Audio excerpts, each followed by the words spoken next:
In this class, we're going to talk about how to manage your professional brand.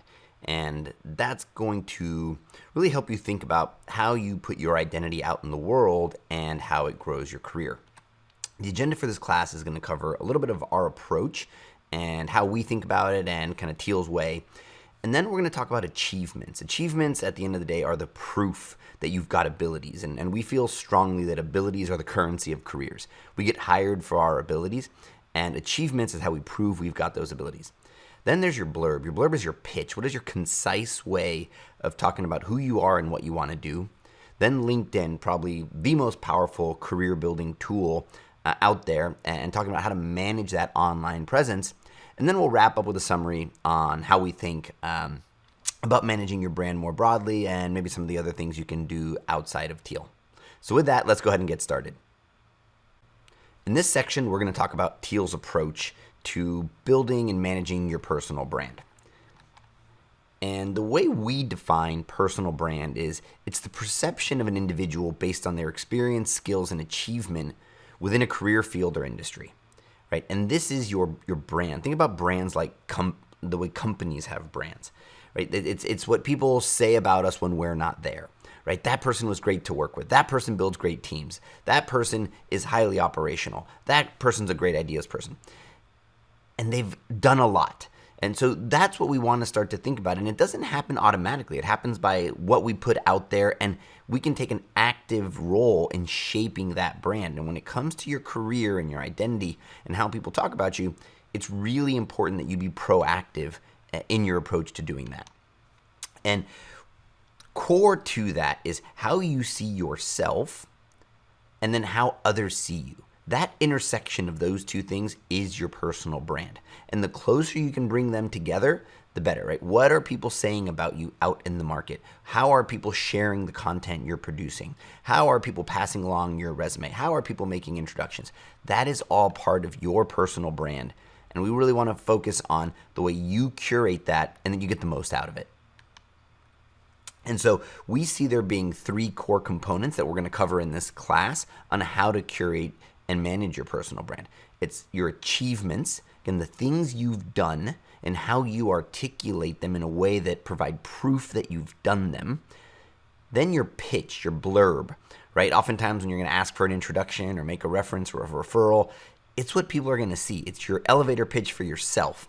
And that shows up in your LinkedIn. It shows up in your resume. It shows up when you email it to somebody. So we really want to get that tight. And then your LinkedIn profile. Your LinkedIn profile, like we said, is one of the most important things in building out your personal brand and your career identity. So we're going to go deep on some of the things that you should think about as you're building out your LinkedIn profile. So with that, we'll jump into the next section. In this section, we're going to talk about achievements. And achievements are proof that you've got an ability. And abilities are the currency of careers. At the end of the day, we get hired for our abilities, maybe who we know got us there, but what we know keeps us there. So it's really important that we focus on achievements and we continually document them in a way that prove what we know how to do. So let's go ahead and dive in. An achievement is empirical proof that shows you have an ability. Again, it's really important that we think about that. It's empirical proof that shows you have an ability.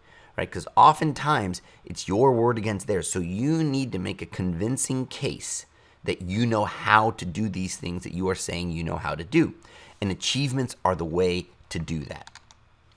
Most people forget to include results in their LinkedIn profile and their career materials. Resumes oftentimes are very descriptive or done in narrative form.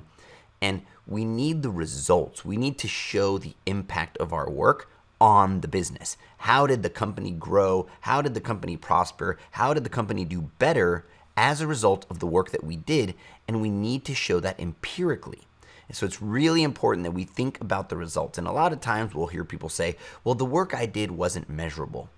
Everything is measurable. Now, that said, not everything needs to be talked about in a measurable way, but everything's measurable. And even the act of showing that you were able to talk about it in empirical ways helps you stand out from the crowd, because most people will just default to saying, it's not measurable, and then they won't do it. But it can be done, and it shows that you think in a business-centric way when you're able to do it. Here's an example of what not to do and what you'll see oftentimes on resumes or when people describe their work. Worked with the tech team to increase web traffic.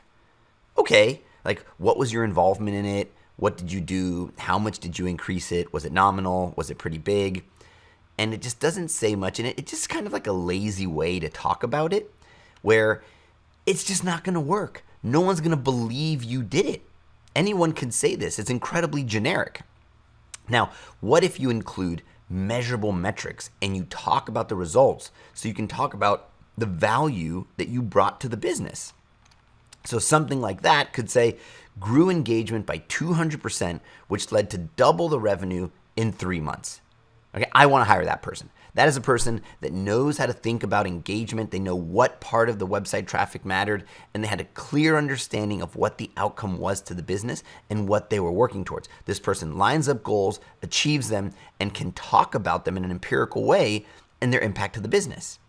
That's what we're talking about when we talk about achievements and proof that you've done this and that you've got these abilities. This person knows how to manage engagement. This person knows how to think about revenue. This person helps the business do better. Therefore, I want them in the company and they're going to grow within this company. And there's a simple formula. There's a lot of different formats out there, and you don't need to stick semantically too purely to this formula, but the idea is that you want that success verb. You don't want just generic verbs that don't say anything like managed or, was part of. What did you do? You increased it. You grew it. You reduced expenses.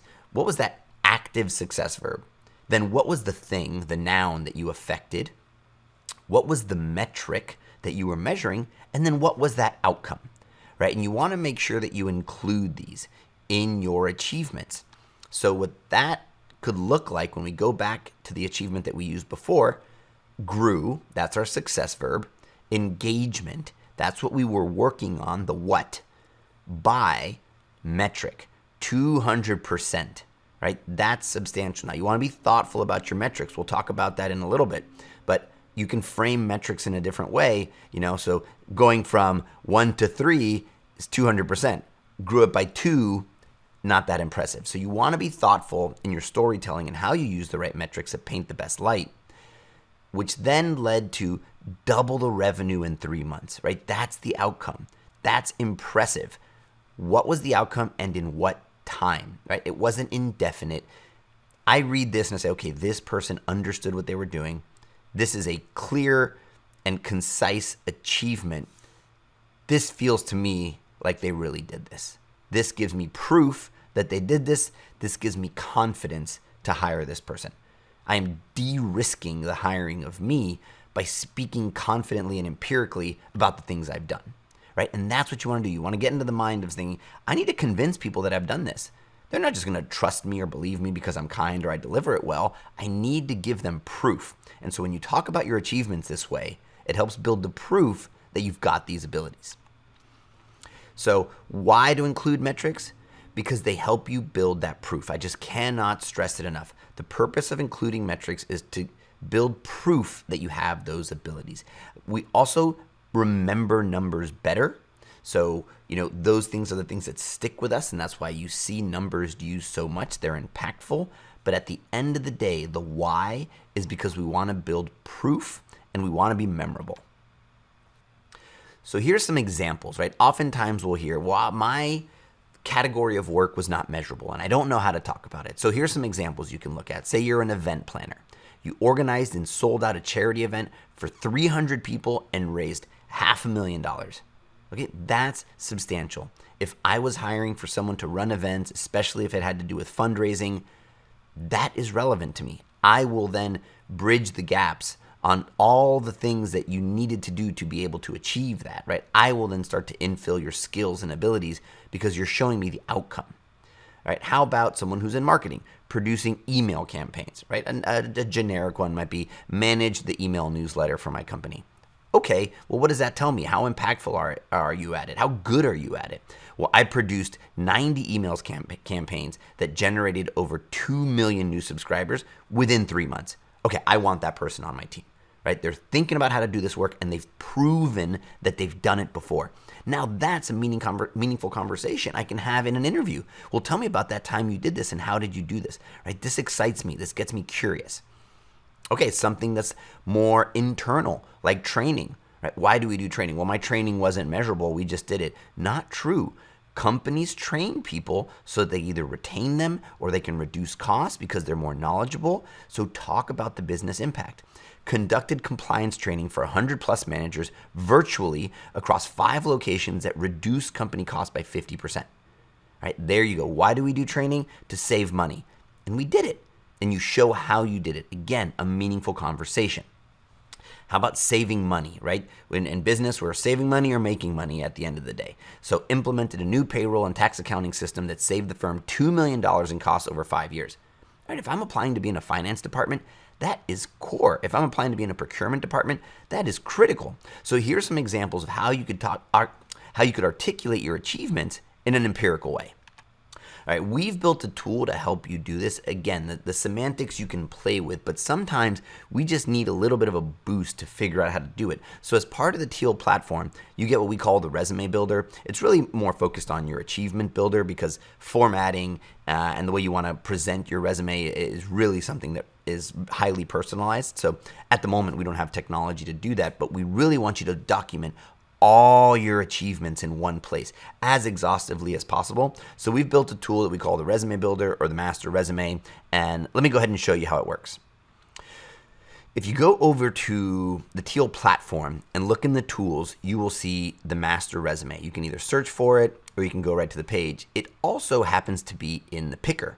So if you click over here and see Resume Builder, that'll take you over to your Resume Builder. And here we're using our resident Teal member, Tina Miller, as her profile to see. But you can see she's built out all her achievements.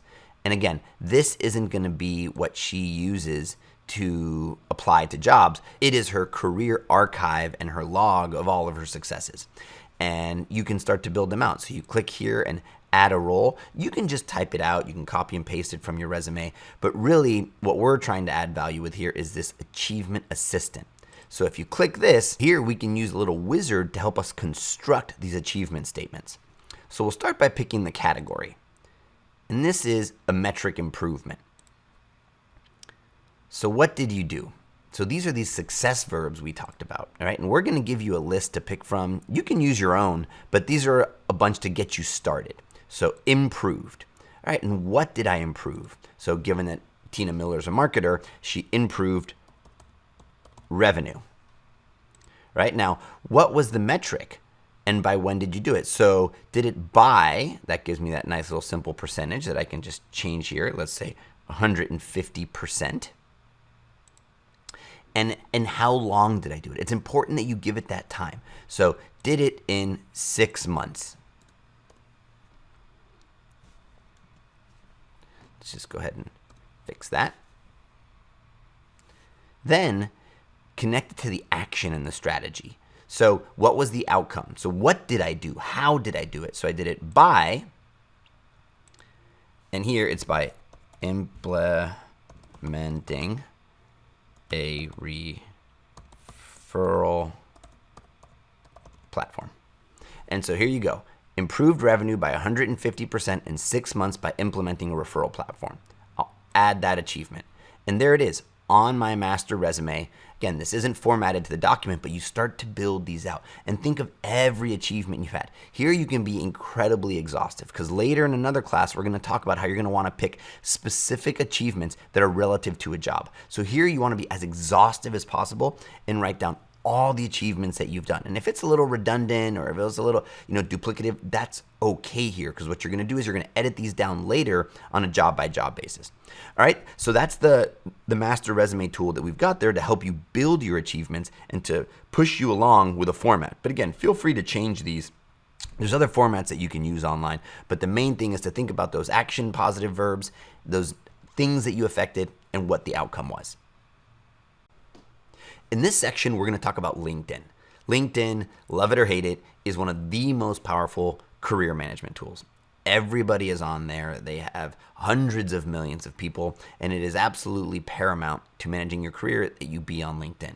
So we're going to talk about the best ways to manage your LinkedIn because we see it as one of the ways to manage your online identity and create inbound, right? You want a machine that's just out there, always generating inbound and people coming to you because those are the best kind of career opportunities. So let's go ahead and talk about how to do that.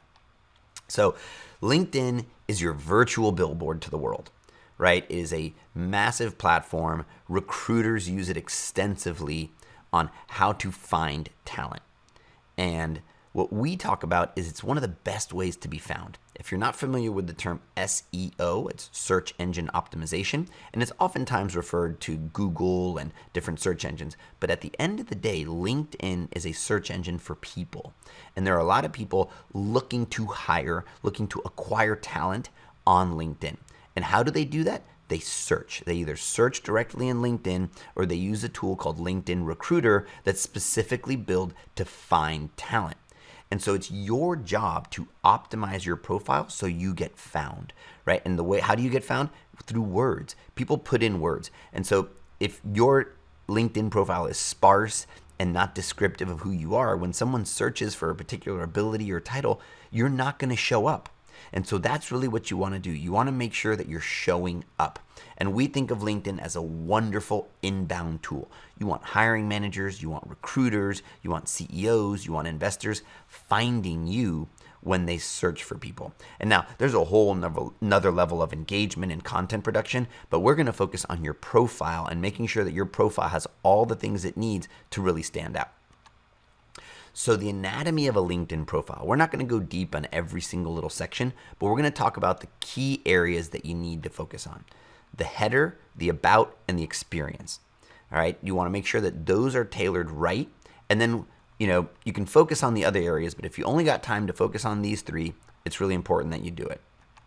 So the header, right? The header is the most important part of your LinkedIn page. Without a doubt, 100% of the people that go to your LinkedIn page will see the header. You cannot say that for the rest of your LinkedIn because they have to scroll. So it's called above the fold, right? When the page loads, they will see the header. All the parts below, they have to scroll. And some percentage less than 100 will not go down. They will leave right there. So this is where you really have to hook people with your header, right? And so let's talk about a few key components here. The banner visually catches people. It's a time for you to say something about yourself without needing to use words. And so be mindful of it not being too busy, too distracting, and not really being too polarizing, but have it reveal a layer about you. And it shows that you care and that you've taken the time to customize your profile. Next would be your headshot. You'd be surprised how many people either don't put a headshot or just put in some random headshot. Remember that LinkedIn is a professional network and people are very quickly making judgments on whether to hire you or not very fast, right? Recruiters are skimming, spending seconds on a page. So convey your best professional self. Be mindful. If you don't have a professional headshot, you can make one yourself with a mobile phone. They're getting incredibly good. Just set it up right. Or, look for a photo that you've done in the past where you're dressed professionally and you look professional. Don't use one of like you in a crowd of people where I can't tell if it's you or somebody else. Be mindful of it. It's important. Put your best foot forward. Next is your name. Think about how people would look for you. In this case, I like to say if Tina's full name was Christina, right? She may in parentheses put Christina and then have Tina Miller, right? Think about the ways that people might search for you. So if you've got a maiden name and people know you by that name, put it in parentheses because otherwise there's no way the system's going to know. So think about findability with your name. When people search for you by name, that any combination can be there. Then your headline. Your headline is by far one of the most important. And by default, it uses your title and the company that you were at last or currently. And that's not enough, right? Because it's really your opportunity to project the title that you want. Now, you don't want to flat out lie, but it is heavily valued in the search engine. And when people are seeing search results, it's one of the things that shows up.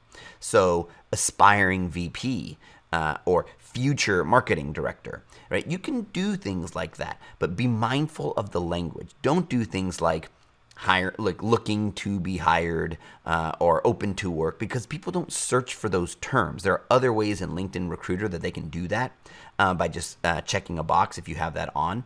So use that as an opportunity to put in words that people would be looking for. Title, ability, company, right? Have those in there. And then location. Right now, there is clearly an upward trend in remote work and your ability to be anywhere, but we still tend to hire geographically. So be mindful about how you use your geography. We generally recommend that specificity is better, because as an example, if someone just said greater New York area, if my location was Brooklyn, I'd show up. And if someone searched for Brooklyn, I'd still show up. So specificity is good because there's a way for it to get caught in the broader search terms. Okay, probably next to the header, the most important part, your about section. This is where you hook people. This is your pitch, and this is where we bring back the blurb. Now, this advice is driven for a web experience, and a lot of recruiters look at LinkedIn on the web because they're doing it in the office, so they're not doing it on mobile. On mobile, it might be slightly different advice, but on the web, you get about 3 lines before you have to click that little see more button. So if you have 2-3 paragraphs in your about section, what you want to be mindful of is what are those first 3 sentences. That's where you really want to hook people, right? And that's why we put those numbers right at the beginning and those names and logos of companies right at the beginning. When I say logos, I mean the word, not graphically, right? So I can catch people. Google, Facebook, okay? That says something to me. Someone who worked at those companies, those are great companies. I want to talk to them. Let me click see more and learn more about this person. So just be mindful that those first 3 sentences, or lines, let's call it, because it doesn't obviously break at the period, but those first 3 lines are really important, and that's where you hook somebody. So be mindful about what's in the first 3 lines of your LinkedIn about section, because then that'll get people to scroll down and read the rest. When you click the about, you see that it grows longer. So try not to make it too long. Also be mindful of some of these things that could be a little bit off-putting. That, speak in the first person. Sometimes if you're at an executive level or like board level, you could potentially write about yourself in the third person, but it's a little less common. Use a little bit of personality, keep it short and to the point, and think about those keywords. Again, put in some skills, some abilities. A lot of this stuff should be in your blurb already, but if you haven't gotten to your blurb and you're going straight to focusing on your about section on your LinkedIn, think about those things. Okay, experience. Right? And a lot of people think, well, wouldn't this just be the same as my resume? Sort of. Because your resume, you tailor on a per job application basis. Your LinkedIn, is there and it needs to serve many purposes. Now, we do recommend that you iterate on your LinkedIn profile and you don't just set it and forget it. Maybe it's every week, every 2 weeks to see that you're getting more inbound traffic. But let's talk about the experience section. Titles are super important. Right, because that's what people search for. I want to hire a marketing director. I am going to look for people that have been marketing directors. That said, some companies get a little fun and cute with their titles, and it's not understood as the normative title. And you don't want your company's efforts to build brand and be unique to affect your ability to get hired. So you can put in the normative title like in parentheses and make sure it's in the copy. Right? So if a company calls it, experience director, but really what you were doing was marketing, go ahead and put it in there in parentheses, right? Because you want to you want to show up in those search results when someone looked for the title, at least the normative version of the title that you had. Okay. Then your achievements, right? You want those to be like we talked about achievements in the achievement section of this class. Empirical, successful. There may be some things that you can't reveal publicly that you're more comfortable saying in a resume because it's just going to one company, but try to get those to be punchy, use a similar bulleted format, and make it easy to read. Next is be thoughtful of the order, right? I understand that there's a lot of concern around what's there, especially if you might not currently be employed, but you only have 5 experience spots until someone needs to click see more. And then they can see the rest of your resume, whether it's like 10, 15, 20 jobs, it doesn't matter. They're all there. But just remember that some percentage will only click that. It's only a small percentage, right? Most people are just going to do those top 5, and it's the job of those top 5 to hook them to click see more. So be mindful about that top job, put the most effort into that top job, and then work your way down. Like the further you go down the page, the less likelihood is that the people are going to scroll. So be mindful of that, and then try not to make them too long, right? So that people don't have to keep scrolling. So really focus on those top 3 lines of the experience, because again, see more, right? That see more is really what you want to be mindful of. That means a person has to take an explicit action to see the rest, and a large percentage of the people are not going to do that. All right, skills and endorsements. These are really good for metadata. A lot of people will ask us, should I fill that in? I'm not sure how much like a recruiter or a hiring manager looks at these because they know that, you know, people can ask for them and things like that. But in terms of adding more metadata to your profile so that you show up in those results, they're very important, and LinkedIn values them. It shows that you're engaged, that you're using the platform, that you've got these abilities, and that you've got third-party endorsements that you have these abilities. So we highly recommend that you get them, and we've got some templates in the template library to ask your colleagues to do it that you could use, but it's definitely worthwhile. You know, don't just do it one time. Tend to it, keep adding them. Make sure that you're adding those skills and abilities for jobs you want in the future, because they will help you show up better in the search results of LinkedIn. All right, if you are actively job seeking, and this is an important feature you could use, right? You might want to signal to the LinkedIn network that you're actively job seeking. Now, if you're employed, just may not be something you want to tell the world. You're not exactly excited about your hiring manager knowing that you're open to opportunities. So there's ways to control that. You know, we highly recommend that if you're not employed at the moment, or you're very comfortable with the world knowing that you're seeking, that you use this feature, because if the world doesn't know, the world won't sort of send you introductions and think of you for positions. So in your profile, you go to these settings, and there's two things you could do. You could either signal to recruiters that you are open to positions, or you can signal to the entire network. So when you go into these settings, you'll get something like this, where you can change some of these settings. And the other cool thing you can do is that you can add data that doesn't show up directly. So job titles, here is where you can list all the job titles you're excited about and interested in. And they don't necessarily need to show up. So you can be even a little bit more forward about roles that you're looking for. Even though you're not a VP, but you want to be a VP, you can put that here.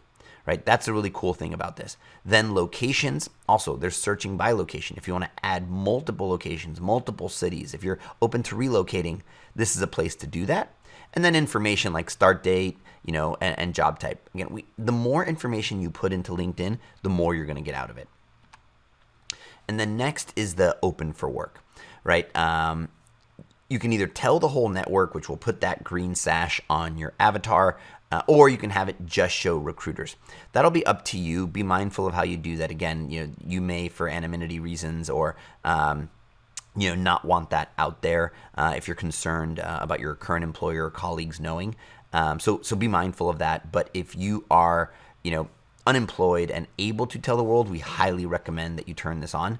We feel like really no bad can come of it. Like don't love the green sash and aesthetically and kind of like the big stamp that it puts on our face, but it is a thing in LinkedIn Recruiter. So if someone's looking to hire fast, right? Think about this. When someone's currently employed, a potential employer knows that that's going to be a long hiring process, which is great, and they might be ready to do that in a strategic role. But some positions they want to hire right away, so it actually could be seen as advantageous. So be mindful of it, use it. We actually recommend it. We see very little bad coming of it, but ultimately your decision. All right, and there's other things you can do in your settings. Like LinkedIn has a very robust settings interface on notifications, and there's been a lot of concerns about if I change my status, does it automatically broadcast my network? Those things used to happen all the time, and frankly it was kind of annoying. But now they've got settings to control all those things, and so there's some really cool ones to signal to a company when you follow them. Right now the recruiter will know, hey, Dave is following your company. they want people that are interested in me, right? They don't want to go through long, belabored hiring processes. If a person is signaling interest, that's going to be a great sign. So think about how you can use all these settings, and especially if you've got those dream companies that you're really excited about, a recruiter can see that you follow the company, and that's going to show genuine interest, and they're going to value that. All right, others to look for is when you want to change any settings. This is the one I mentioned earlier. Use this strategically. Be mindful. If you add a new role, add a new achievement, sometimes you may want this on because it'll broadcast it in the daily newsletter, or sometimes you might not, right? We've all seen those emails and say, oh, wow, well, that person must be job searching now.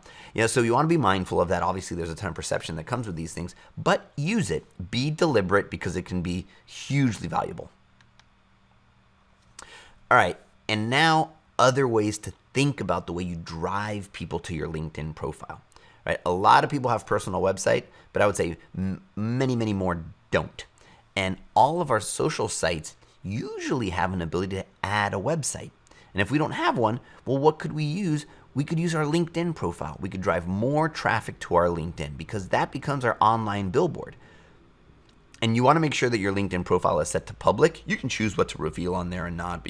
Obviously it's not going to have your phone number and your personal email address, but having it as a personal landing page so that you then show up on Google when people Google your name, and you show up when you can use it as a link, we highly recommend that you do it. So places to think about it, right? If you're a Twitter user, in your Twitter profile, link to your LinkedIn profile. On Facebook for your website, LinkedIn profile.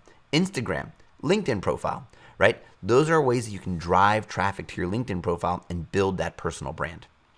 Another one that we absolutely love that we don't think people use enough is your email signature in your personal email, right? When it comes to work, we all put an email signature. It's just kind of second nature. But on our personal email, it's usually co-opted by our email provider, right? Sent from an iPhone. That's Apple being incredibly intelligent about using screen real estate to promote their product. Let's not let them do that. Take over that space. It belongs to you. So use it to promote yourself. In your personal emails, add a simple email signature and connect with me on LinkedIn. Grow your network and send more people to that traffic, because when you're putting that message out there, they'll see it and they'll be able to help you grow your career. And that is part of the way you build that personal brand and leverage LinkedIn for that. So with that, we'll wrap up the personal branding session, or class, I should say. This is one of my favorite classes because, a lot of these things we don't think about, and it takes this deliberate action, and you will start to see it time and time again. We've heard from people, wow, I made all those changes to my site, to my LinkedIn profile, and now I'm getting all sorts of inbound from recruiters. Trust us, it works. If you put in the effort, you will see the outcome. And managing and tending to your personal brand online and offline will pay dividends. And the other really good thing about it is it lasts forever, right? You have to tend to it and it will go away. But those efforts and building that brand and increasing those followers and putting out that content and doing things like that will continue to increase it, and those things are compounding. And once you get it going, you will see you'll start to get more opportunities show up for you. So we couldn't recommend enough that you do this work, tidy up all your materials, get prepared, and then whether it's you're seeking a promotion, whether you're looking for a new job, all these things are going to be incredibly valuable and save you a ton of time in the long term. So with that, we'll wrap up, and thanks for watching the class.